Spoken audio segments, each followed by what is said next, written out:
Сәлеметсіздер ме? Мен доктор Жасмин Рат, Аполло ауруханасының Jubilee Hills, Хайдарабад аға акушер-гинекологы және лапароскопиялық хирургы.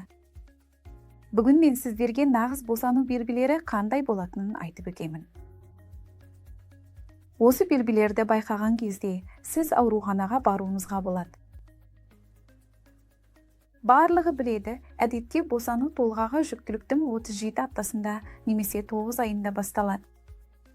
Бірақ кейде ол ертеректе басталуы мүмкін, оны мерзімінен бұрын босану деп атайды.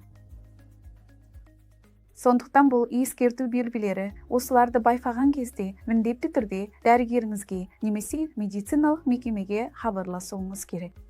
Бірінші белгі әдетте іштің қатайып, ауырсынуы және белдің ауыруы.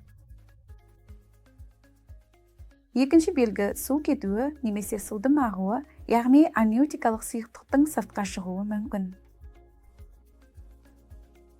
Үшінші белгі қан кету. Қан кету бұл жай ғана қоңыр түсті бөлініс немесе меканизммен араласқан бөлініс болуы мүмкін, не болмаса ашқызу.